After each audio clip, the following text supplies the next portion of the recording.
This meeting is being recorded. We need to have everybody move at least half of the room. Okay. Well, this afternoon we are very pleased to assemble once more for our session on looking forward to narrowing the justice gap. At this time, we want to welcome our panelists, participants, and those online listening to us via Zoom. By way, John Kama, founder and executive director for Citizens Bureau for Development and Productivity, the 2014 Entrepreneur at Accountability Lab, the 2019 World Justice Challenge alumna, and most recently, learned and practiced community-driven social change, and became a 2021 Golden Global Fellow from the Golden Institute based in Chicago, USA. With background in law enforcement, I'm also pleased and passionate to make known that following the end of Liberia's Civil War, I joined the Liberia National Police Training Academy in 2004, where I received the Distinguished Leadership Award for exhibiting outstanding qualities of leadership. I'm your host for this section, and again, you are most welcome.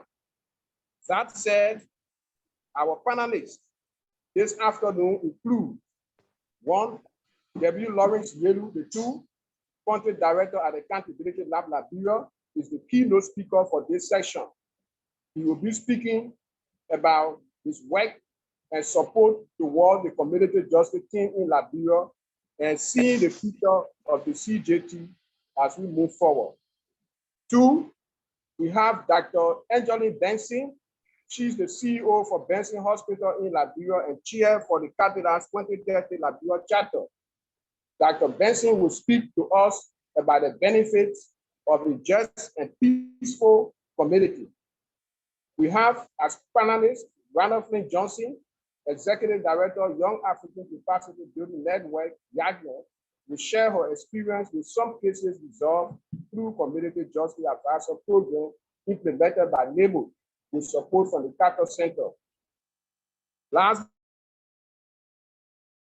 Wallow, who is the resident manager for the Citizens Bureau, will also share his experience with some of the cases that have been mediated through the CJT as an alternative dispute resolution mechanism.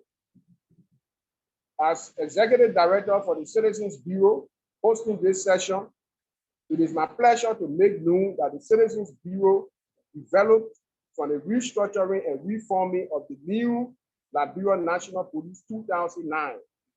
It is a non-profit and non-political civil society for humanitarian organization seeking to advance the rule of law, promote civil justice, improve citizens' police relations, and eradicate poverty in Liberia through community justice initiatives. The organization works to address local disputes and liens in collaboration with civil society partners and members of the formal legal system. That said, our discussion this afternoon is looking forward to narrowing the justice gap. A key takeaway include reaching the justice gap to ensure everyone has access to redress grievances void of violent confrontation. 2, when citizens face legal challenges in Liberia, the lack of legitimacy, affordability, accessibility, and timeliness of the formal justice system often prevent any feasible recourse. Extensive bureaucratic red tape coupled with transportation and legal costs, lawyer fees, and opportunity costs of foregone work make the formal justice system not only physically but also financially unavailable to many. 3, promoting alternative dispute resolution methodology to peacefully dialogue over conflict emanating from the community, ensuring community resolution in instances of favor or misdemeanor disputes. Is to underpin the formal justice system by building local capacity to resolve disputes between conflicting parties in manner deemed satisfactory to the parties in a country where most people cannot afford to settle disputes through the formal justice system. Issues with the formal justice system in Liberia to this day. In the UNDP on strengthening the rule of law in Liberia project documents, even before the Civil War, the formal justice system was perennially weak. In a 64-page report published by Human Rights Watch, No Money, No Justice, Police Corruption and Abuse in Liberia, described the multiple criminal activities of corrupt police officers from charging crime victims for every stage of an investigation to extorting goods from street vendors. Similar accusations are also attributed to the courts, and that has greatly undermined any sense that wrongdoing will be punished. It has hollowed out trust in public processes more broadly. In very low-income communities, highly dense urban settings, disputes are frequent, and other traditional justice mechanisms which still endure in rural settings are often absent because of the more transient, multi-ethnic, and multi-linguistic natures of communities.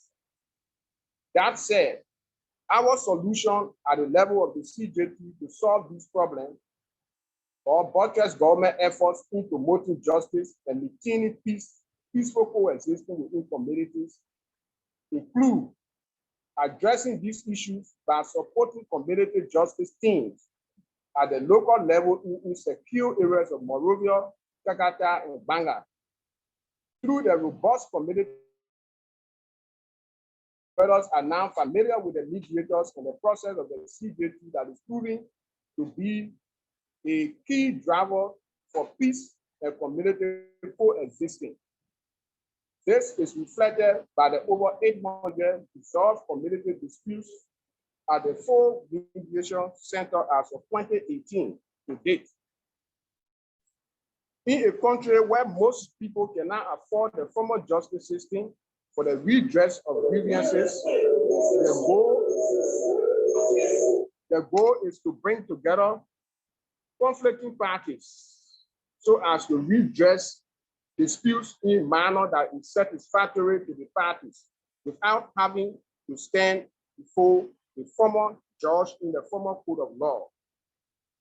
In conversation with a beneficiary of the CJT project, he noted that I do not go to the police or the court since they charge me money illegally, but this mediation center was established in my community and it is free. Our solution is to offer free alternative dispute resolution to people in insecure and densely populated urban settings who cannot afford settling disputes through the formal justice system. Instead of leaving conflict to mature and burst into greater bout of violence, by our approach, we are able to resolve these minor issues from escalating into potential conflict or violence.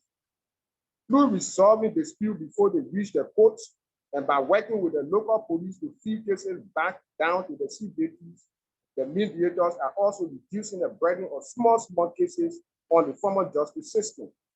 Criminal cases brought to the CJT are referred to the police. The CJT project is building sustainable capacity amongst communities to mediate and solve disputes over time by training the mediators in mediation and legal issues. This knowledge and these skills will endure well beyond the period of the grant and can be transferred to new volunteer mediators over time. With this approach, issues of mob violence are expected to be reduced as well as community violence, especially against women by their male counterparts.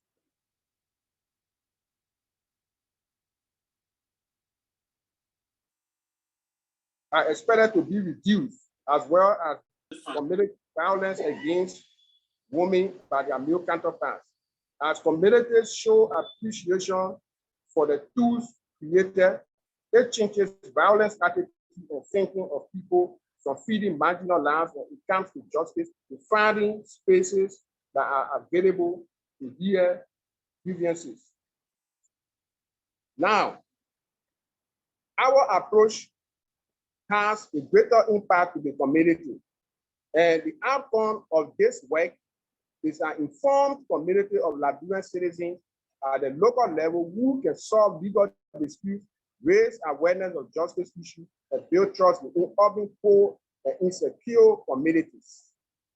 The initiative also saves parties money and time. For example, legal fees or bribes going through the formal justice system could be estimated at $300 per case, considering payment from both defendant and perpetrators. So over the period as of 2018 to date, the community justice team were able to resolve over 800 disputes. So if you multiply people paying for legal services through the formal court, those who don't already have money living in insecure communities and with low income status, it means a lot to be able to have money before settling disputes. So we estimate that going through the formal justice system, both complainant and defendant pay a total amount of $300 per case. So resolving over 800 disputes multiplied by 300, you have 240,000. This is the amount saved to community residents as a result of using the community justice team that is free of charge to resolve disputes as opposed to going through the formal justice system. On the other hand, it takes at least 3 or more days to resolve issues through the formal justice system, police and court combined, at which time parties litigants will abandon everything else to attend to the formal justice system demand to appear before it. That the minimum wage in Liberia is $5. We multiply $5 times the least day it takes to resolve cases through the formal justice system, that is 3 days. So 3 times 5 is $15. Multiplied by 800 disputes, we have 12,000 saved in time, which could be used for productivity. When using the CJT, which cares to save time by hearing into dispute as agreed by the conflicting parties, thus saving residents the value of time and money. When we combine the fees, bribes, and time saved to the parties, we have 240,000 plus 12,000. We have saved over $250,000 for people using the CJT Center. And because the center is free, it becomes a hub or center space where people can go to be able to listen and have common ground, no matter whatever the conflict may be. As we continue our work, we look forward to narrowing the justice gap through alternative dispute resolution methodology by working in low-income and insecure communities where disputes are frequent and the formal justice system is very far from the people in relation to the lack of legitimacy, affordability, accessibility, and timeliness. And there is an overview of our work as it relates to the community justice team approach in narrowing the justice gap. And hereafter, we look forward to expanding this operation and to reach more people in our destitute communities where seeking justice is difficult due to the lack of financial payments, as will be required by the formal justice system. In this case, we are underpinning the formal justice system and helping the government to reach where they are not able to reach, so as to ensure our people live peacefully and are able to coexist despite any level of conflict that may occur between them. That said, that is the overview of our session today. And then we want to move forward to the next section or the next speaker, which will be our keynote speaker. And before we can do that, we would like to give a profile of the keynote speaker who will be joining us through a series of discussion as it relates to narrowing the justice gap. Our keynote speaker for this session again is W. Lawrence Yelu II, and his profile is read thus. In 2001, during Liberia's Civil War, Lawrence moved to Ghana, where he studied community health nursing education, human resources, finance, public policy specialist, and now an emerging career diplomat. He began advocating for youth development, inclusion, peace, and integrity in the Bujumbura refugee camp. He volunteered for a number of organizations across Ghana, Cote d'Ivoire, Benin, and Nigeria, and returned to Liberia in 2013. He was a peace ambassador in Ghana for Apidu Peace from 2003 to 2005. Since then, he has been supporting entrepreneurs through the University of Liberia's Business Startup Center, Monrovia, as the assistant director. He was a crucial member of the team and organized the first micro, medium, and small enterprises conference in Liberia 2013. He is a professional business development expert and coach for over 10 years. He established the first angel investment in Liberia in 2013. He won the Transparency International First Social Entrepreneurs Initiative for West Africa in 2014. He is a passionate advocate and practitioner of social change, which soon led him to the Accountability Lab. His role at the lab involves program management, support to entrepreneurs, training, outreach, and network building. In 2015, Lawrence was an Atlas Corp Fellow at the Accountability Lab's headquarters in Washington, D.C., and a Rias Catalans Fellow. He organized the first ever Liberian Youth Peace Building National Conference in 2017. He is a critical thinker with action-based orientation for attaining positive results. He organized the first all-women film festival in Liberia in 2019. He is a trained career diplomat from the Foreign Service Institute in 2019. He is a public policy implementation specialist from Harvard University in 2020. He is a youth development expert across the sub-region. He is a pro-accountability and anti-corruption expert and pro-democracy leader. Mr. Lawrence W. Yelu is our keynote speaker, and Mr. Yelu, you are highly welcome to deliver on the topic. Thank you very much.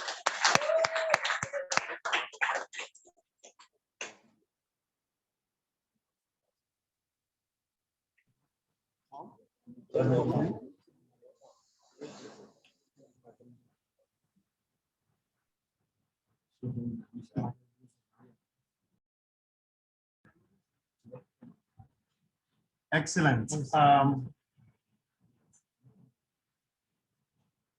It's good afternoon to all of us, and good morning, good evening.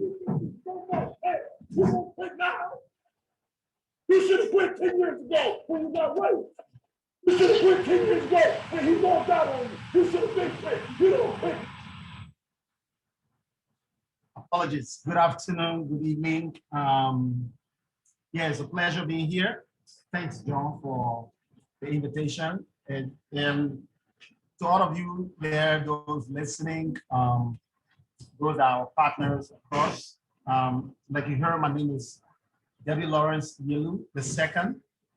And like I always introduce myself, I'm a global citizen, lucky to be born in Liberia. I mean, we don't choose where we are born, but we choose the path that we take to contribute to global peace. Or it's a twin role. Like Robert first said in his poem, The Role Not Taken. It depends on where you are in the middle of choices. So I'm going to be taking you very shortly, but I've been country director for Accountability Lab and supporting the community justice initiative established by Mr. Kama and his team since 2014. So what Accountability Lab is basically, we are a network of global organizations, but locally registered and operated in every country that we are. We are in 13 countries, but 10 are our core, and 3 of them are basically programs. So our mission is basically, how do we support active citizens, responsible leaders, and accountable institutions? Based on those pillars, working in Liberia as the first go-to place for our work. When we started first like a fish salon, and then we graduated to what was called the Liberia Entrepreneurship Fund. We call it LAB. We captured 2 major organizations and ideas, basically. So we had the Film Institute, and then followed by the Community Justice Team, which was Citizen Bureau for Productivity, Development and Productivity, established by Mr. Kama. And our support towards that, and what we believe strongly as an institution, is how do we promote accountability, inclusive and holistic accountability, from discussing governance accountability to financial accountability to environmental accountability, and just basically how do we discuss rule of law. And in the part of rule of law is where we supported, and we still do support, the Citizen Bureau and Community Justice Teams. First, we started off in West Point and Newtown. And by the way, West Point is a peninsula west of Monrovia, and that peninsula gorges deeper with the Atlantic Ocean and the Dew River. So that community has at least 75,000 inhabitants. And what that means is that people, it just basically is a slum, and people go out hustling. So in the day, the level of conflict is lesser than in the night. So we thought it was a very good idea to support justice. And like Mr. Kaman said, the fundamental aspect of justice in Liberia is a mindset issue. And I think that's how I'm going to start this whole kick of the conversation. It's a mindset issue. I think we got independent very prematurely as a state and as a nation.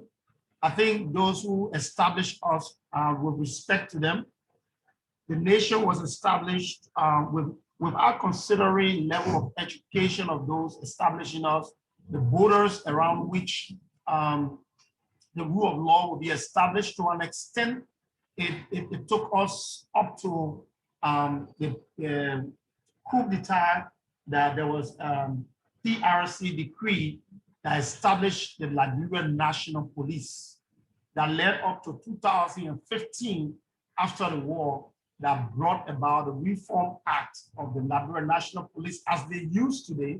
And even if you read that act is very troublesome, because it places emphasis on protecting VIPs and protecting properties more than making security sector reform and governance a national issue. So the way police behave on the street, it tells you exactly that citizens are not at the design of policing. So you find out that there's a lot of corruption. In fact, when you see citizens in a public vehicle, is when they go harassing the citizens, harassing, the moving cars and things like that. And people feel shy talking about this thing, and the government feel that there's a point to protect corrupt activity, because impunity is a deeper culture in Liberia. And we think promoting the rule of law, and if you even move along the road, there is what I call privileged violence, where policemen at times are even being violated simply because that policeman is doing his job or doing her job. And then in the process of that, there's a VIP who has been booked out of the pickup phones and call the top bride, and the top bride is telling them they're going to lose their job, and out of fear for reprimandation, and then they kind of let these people go. So we're in a country where respect for rule of law is absolutely not a way to go. From presidential convoys and behavior in such a way that in 2014 and 2012, there was an arrest of drug within President Sirleaf convoy along the Banga and Monrovia stretch. So it tells you deeper to the extent where rule of law is not respected. So in communities, this does mean that level of corruption, victims will be asked to pay money to even take the police to be able to, so they call that transportation, when the police should have vehicles to transport themselves. So there are a lot of things. So we support the justice system in ways that we say, okay, how do we bridge the gap? And in court, there's a huge perception about the court and the docket system here is such that there is this long docket system. Justice is highly delayed.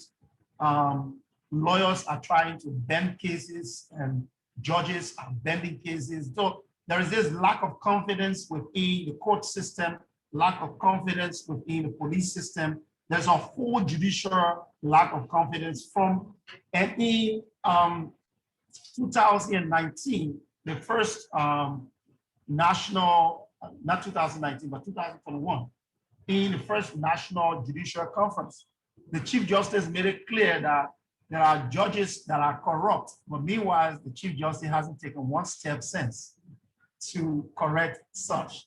That tells you the level of impunity that is even seated where the Chief Justice, who is the administrator of the judicial system, is not taking action, but yet calling empty promise. So I think our work has been heavily to see how do we make justice work for people by creating, working with mediators within the communities, looking out there, seeking fundings, and helping the mediation team to the thing that John was trying to say, and deeper to that, is that these mediators live within the community. They understand the issues within the community. They are trusted by the community, and the community understands that if you went to the mediator, the cases are adjudicated fast. But I just want to make a caveat that the cases adjudicated by mediators are cases civilly related.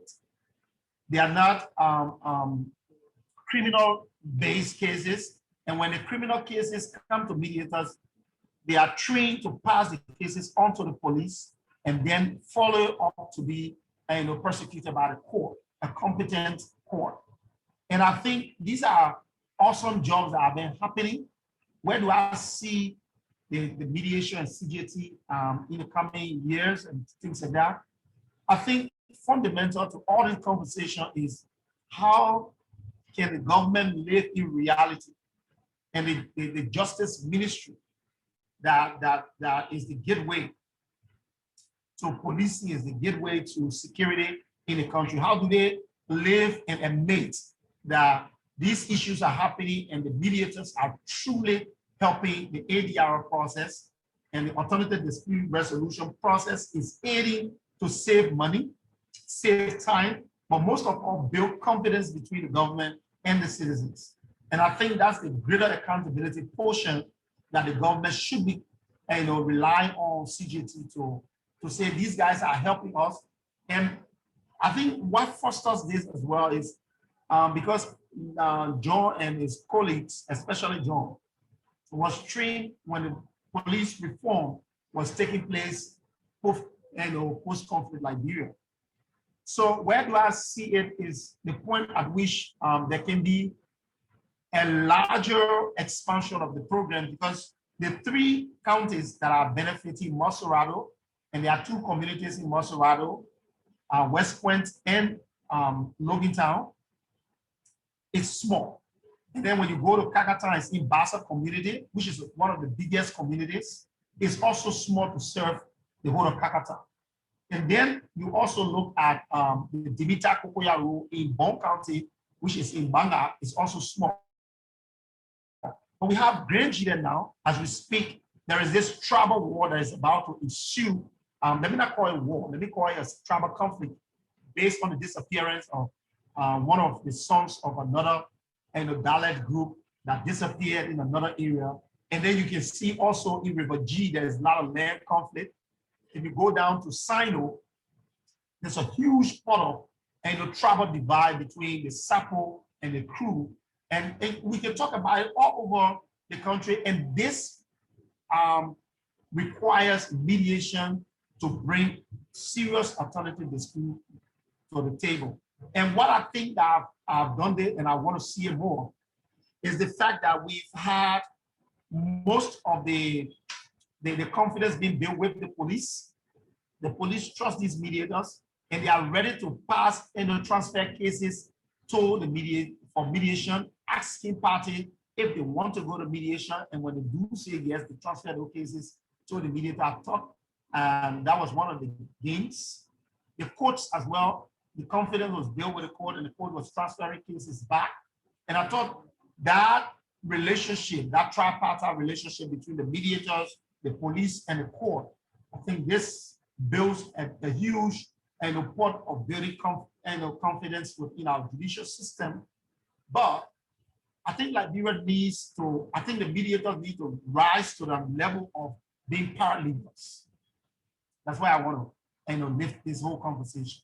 We need to train them to be paralegals to bridge the gap where the lawyers cannot reach, that these paralegals will be able to reach and discuss issues not just around civil conflicts, but around land conflicts and preventive issues as well that will arise in communities beyond Monrovia.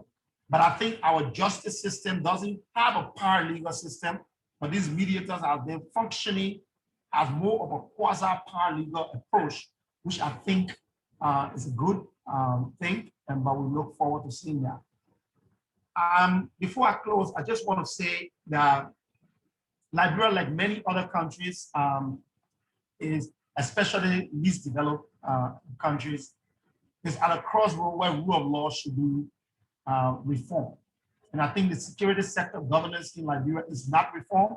I think the mindset is still of a rebel mindset. I think it's still of a mindset where people should be harassed so that police officers and security officers feel more good that they've done well. I think it is still at a point where the security sector don't see themselves as service giver. They see themselves as more privileged in a position where even when there's a little protest, the force that comes to disperse the protest is not as commensurate as the protesters are really gathered. When there are no protesters throwing stones, there are police throwing tear gas. It's just because people gather. I don't get it.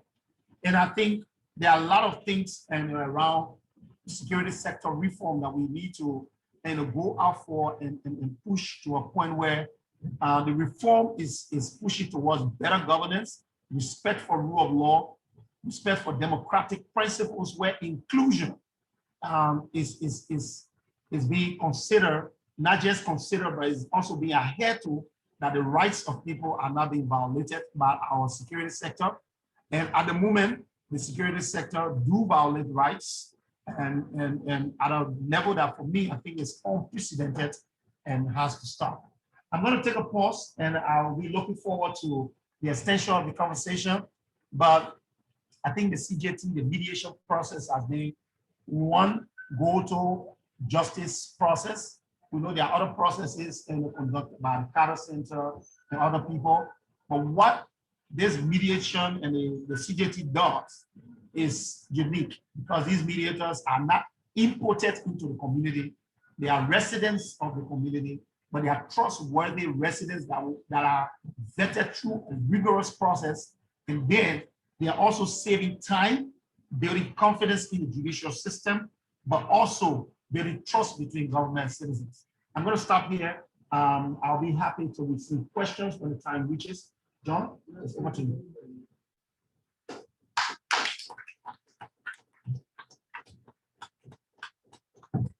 Okay. Thank you very much, Mr. Yelu, for that explicit deliberation.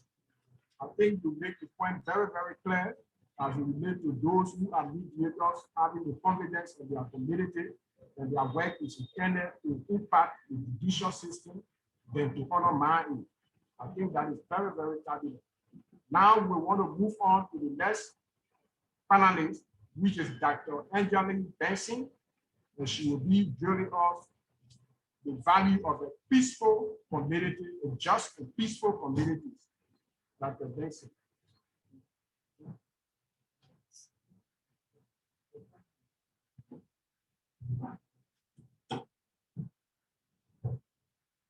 Thank you, John.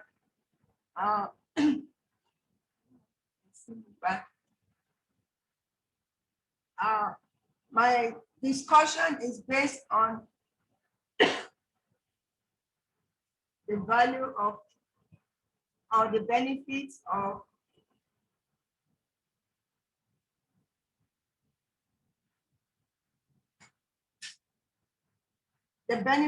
a just and peaceful community. And we'll be discussing briefly on some definitions, since all of us are not in the justice sector, we're talking about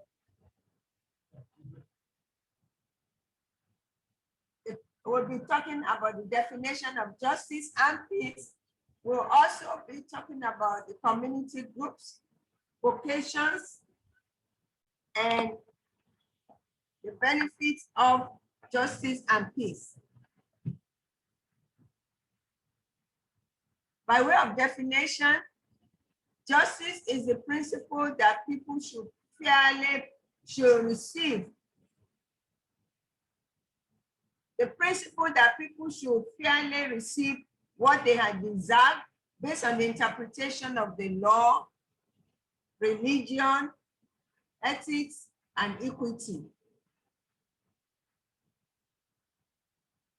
A just society gives equal opportunity to all its citizens, irrespective of gender, tribe, religion, or status.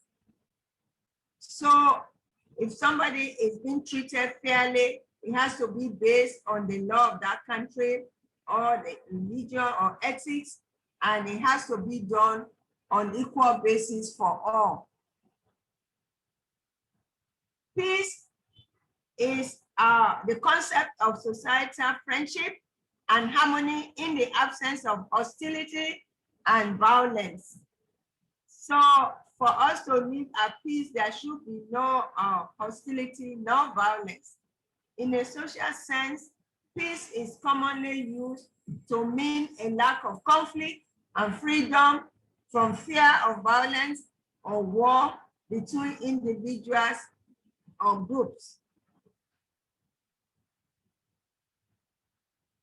So for community groups, community is a society, a social unit, just like a group of people living together in the same place with the same norms, sometimes the same religion, the same value, custom, and identity.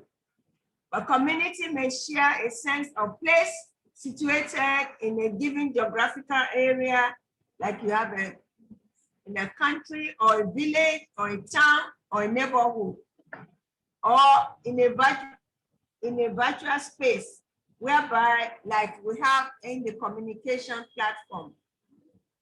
That is also a group of community. The people should have identity and they should have social role in that community. That social role will be in form of a family or at home or at work.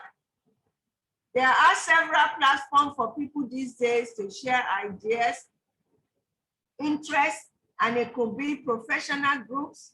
We could have doctors, lawyers, judges, accountants, all in their professional groups. Or it could be religious groups or incidental groups like abused women, drug addicts, alcoholics, etc.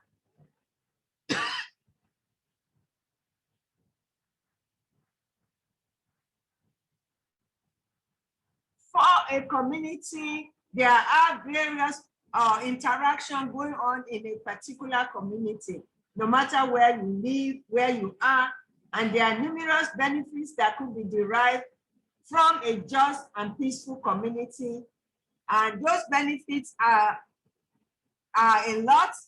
And based on some of the points that I have here, it's not exhaustive, but we will have the ability, once a community is peaceful and is just, there is the ability to think and the ability to develop things around the people themselves. The people themselves will be at peace with each other and at peace with themselves and other people. So they will have the ability to think and ability to develop things. They are also able to work and manufacture things that will make their life better. They can manufacture things around their community that is useful for them, things for communication or for transportation.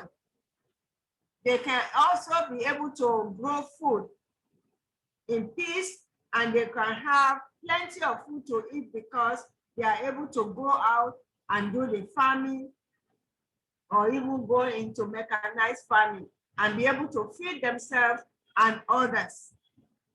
Therefore, they will become healthy, and healthy citizen is a means of development. They are also able to build schools where their children can learn and become smarter, more innovative, and that is developing a nation, not only now, but for the future.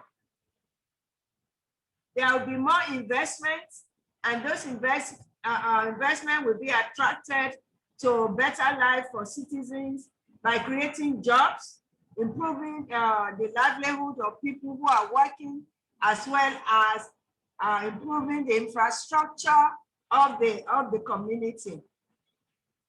Citizens will be able to work, they'll be able to have their own development needs met, rather than depending on other nations or depending on others to do things.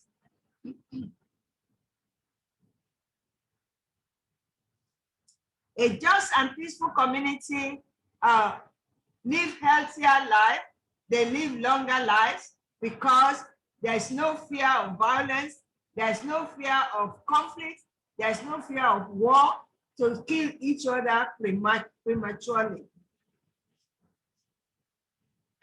The people are also able to focus on important things in life, like family, career development, friendship, good health, and good innovations. They have the mind to think.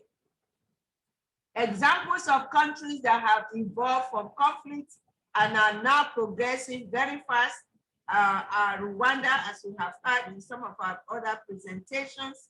We have Rwanda in East Africa, and we have Ghana in West Africa. And they are progressing, they have moved out of those conflicts, and they are developing very rapidly.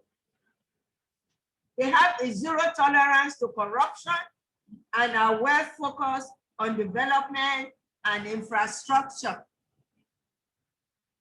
Their data is accurate and shows progress towards the attainment of SDG.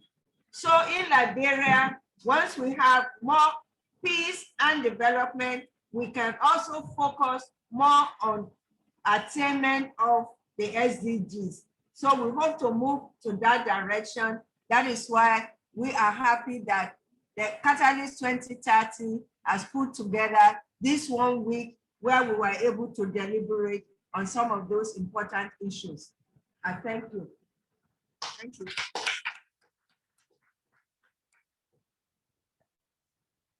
Thank you very much, Dr. Benson, for that deliberation on what the peaceful and just communities entail. It is not only about conflict, but to enhance conflict, we need to prepare people to be productive citizens, smarter minds, by building schools, ensuring they have food and shelter. All these things combined make citizens to be up to the task of experiencing a just society. So I think those are very good points, and they are critical to our communities in which we work. Now, while we await our next speaker, we would like to inquire if there is any question for the keynote speaker as well as Dr. Benson. And everything you have heard, if you have any question, we look forward to that. So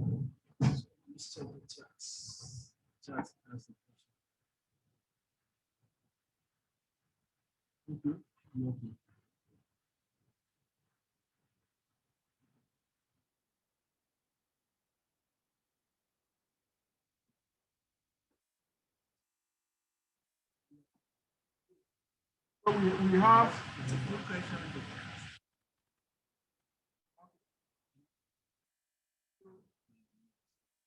if there's any question, we listen to that, then we can respond. If there is no question, then we can move on to give you synopsis or understanding of some of those cases that our mediators have been resolving in the community.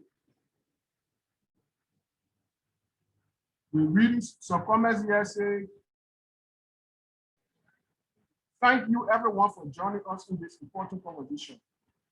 Catalans 2030 is a global movement of social entrepreneurs and social innovators from all sectors. We share the common goal of creating innovative, collaborative approaches to achieve the sustainable development goals by 2030.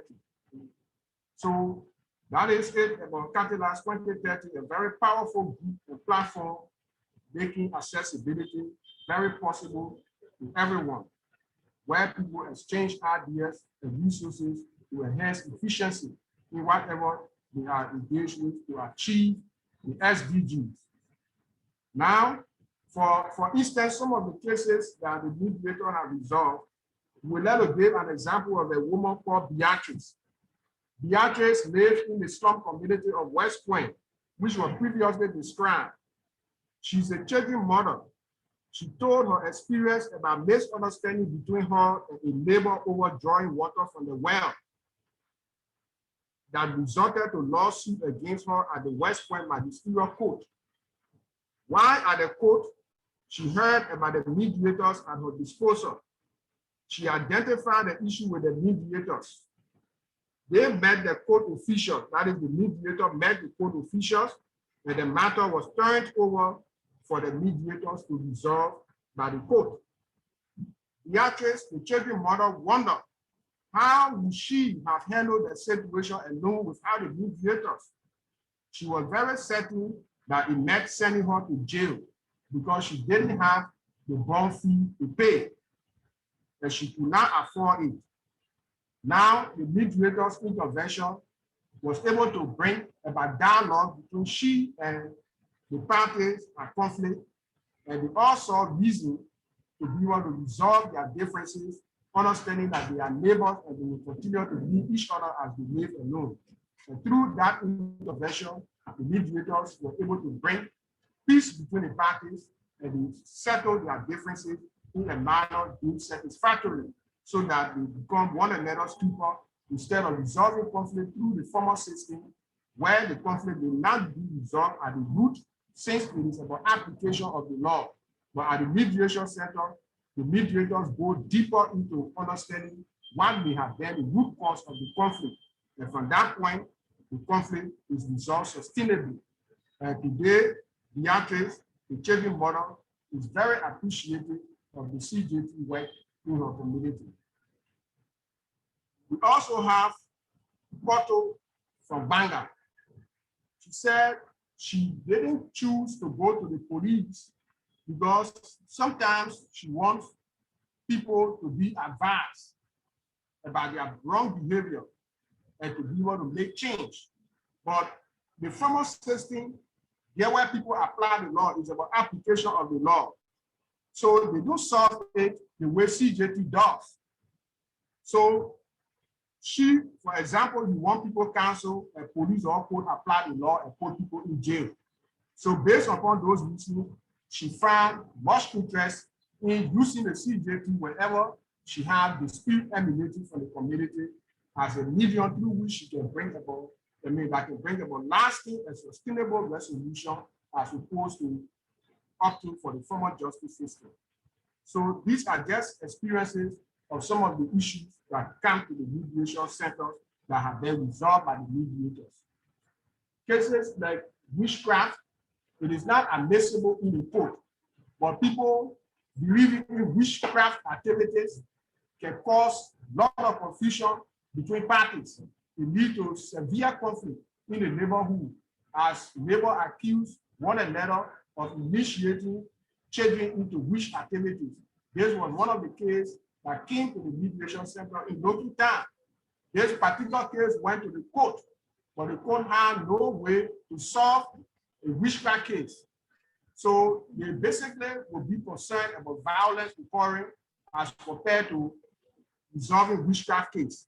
So when the mediators went after this case, given that members of the community approached the mediators on what was happening as one party accusing another party of witch activities, the mediator left and went to the court and met with the court official and explained their role and how they could have helped the parties to live peacefully.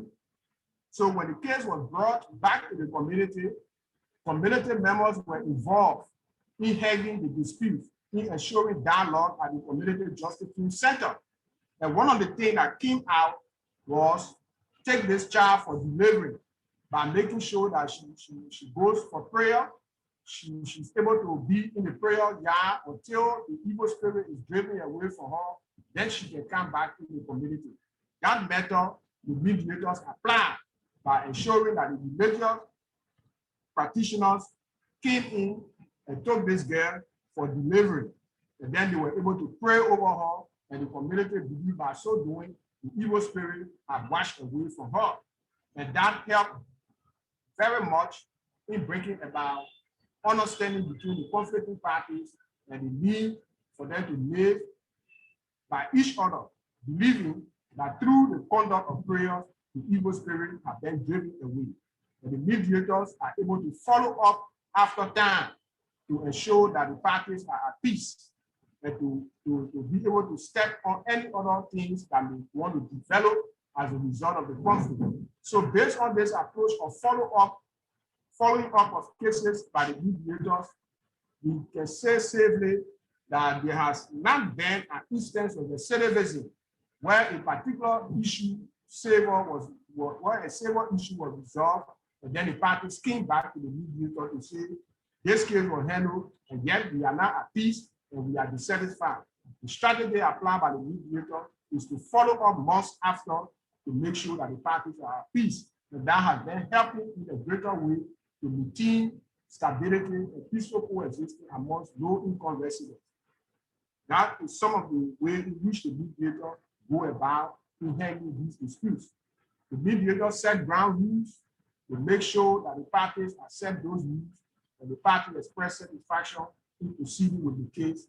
And then the mediator go ahead using wisdom and other approaches that help maintain peaceful coexistence and bring about lasting solution between conflicting parties. By so doing, we are able to bring parties together to live in peace and harmony, as opposed to when cases are sometimes resolved through the formal justice system. People leave from there based on experience.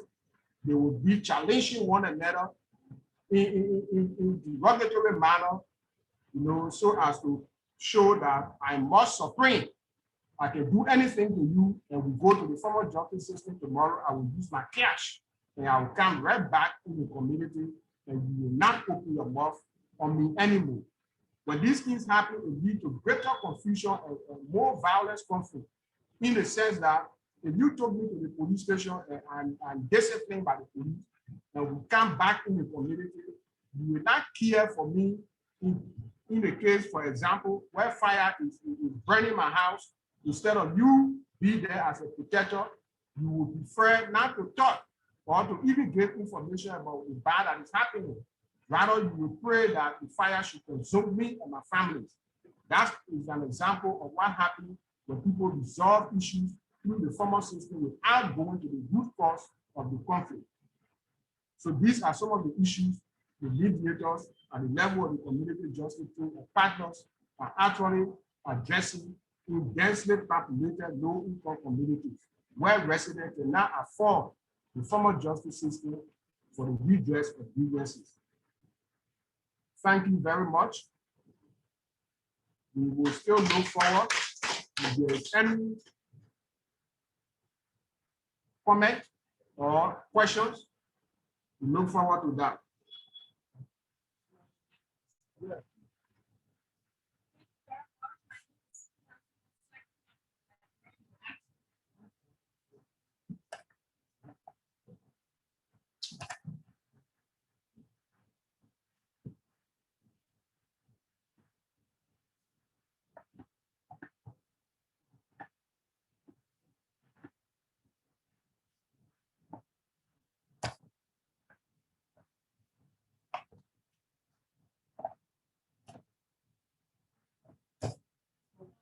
Thank you very much. I'm Kulatina Saki from the Liberian Action Network for Sustainable Development, and I'm excited to be part of this forum today. I was opportune to work with Nemo Liberia on the Community Law and Justice Project, and I was directly assigned with the Core Center where we normally call citizens to create awareness on some of these justice issues like rape, land dispute, marriage, and other issues. And what we notice to the concept, there are a lot of issues out there. There are a lot of people who facing problems, but because they do not believe in the justice system, so they just sit and they feel like the other process will not be heard. So when we started to call those people, they really believe in us and used to explain most of their cases to us. And through the call center, will send them to the mediators at the time, but they don't have mediators in the field also. But I came across a case, taking kind of like girl that was killed. So they have a certain person there who always worry about telling people that was not his, or quote unquote a big man, that's what they call him. So, and he always telling them that whatever they do, even if they take him to the Lord, there's nothing that will come out of it. So this people for years have been settling this issue because there is no one out there to clear out their problems. And we had a person located that was assigned in that area. So they explained this problem to me, and then I related them to the mediator that was assigned in that area. And then when the person went there and called them out, they explained the problem to them. And at that same point in time, the same big man went and arrested a town chief, and he sent them to South Beach. And according to them, he put a false crime on that town chief name, and they were able to kill him. So there was no one to help them out in that process. So the mediator was not fully capacitated to help at the court level. So she involved her bosses. But then they went forth and about. There was nothing that came out of that case. The men spent the longest time in South Beach, and they had to sell their land and raise funds by all means just to get a country. It was so sudden. And because of that, they did not really have belief in the mediator, because she was not able at the time to help them out. So that created a serious problem there. So I just want to know whether there is a plan in progress, as Mr. Yeru was talking about, coordination between the mediators, the police, and that of the court. Because if that coordination is there, once a case reaches at the court or police level, that mediator was there, I think they will be able to carry on speedy investigation on cases like that. But because that was not in place, that country never had justice at the appropriate time. The people who at the time, they never believed in the mediator. So that was the sad story that we experienced while working at the personal level. So if that is not done, I'm appealing to the team at least to put that into place so that coordination can be with the mediator, the police, and that of the court. Thank you so much. Thank you. Yeah, absolutely. Absolutely. I think, yeah, that's a salient point. Just to gauge that, because I'm aware that we should be, this meeting is an hour meeting. So with the CJT, they are kind of trained. There are other people who are mediators in communities. I don't know how they're trained, but with the CJT program, I think that's one of the reasons why John is kind of doing these engagements. I mean, the intention is to expand the CJT. So where they're working, that coordination is there. But where their presence are not, then, you know, they find it difficult because those other mediators, I know people are training mediators, but if mediators are inputted into the community, it's difficult for them to understand the issues happening in that community, as opposed to mediators that are living in the communities and that are able to work within the communities. I'm sensitive to the time, so thank you. Thank you very much. And yes, we have to ready to see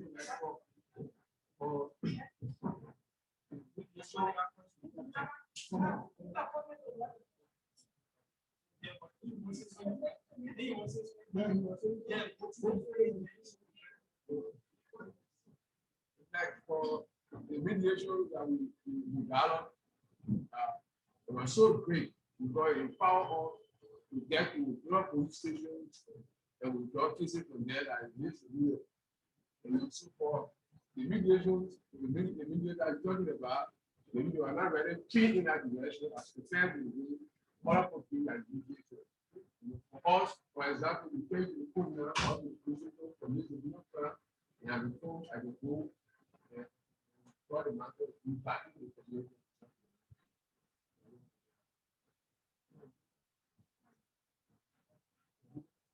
I think it's Tina Grace.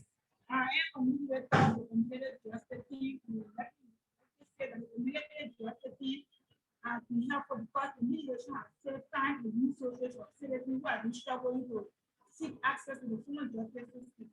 One of the work that we have done is we mediate those manipulated, and if there's a need for referral to the criminal justice system, of course, we are putting citizens with the right for them to understand how to approach the justice system. But I want to make a challenge because by implement to their own rights and what how to deal with the criminal justice system that is one of the challenges. And I can tell you that most of the cases that we are mediated, one of the good things is we don't just mediate case to be able to come who did wrong, who did right, but rather we are also mediate where you can go back in the community and let it better as one. That is one of the weapons. In a proper manner, like to say that there is a need that most of what we do with the community justice, we are able to work in two counties, but I think in a larger scale, we have no support to work that before the system counties. Thank you very much, Jenny, for that salient point. So here we are. I've exhausted our 1 hour. So we look forward to hearing from anyone who may have input or comments today from our online viewers.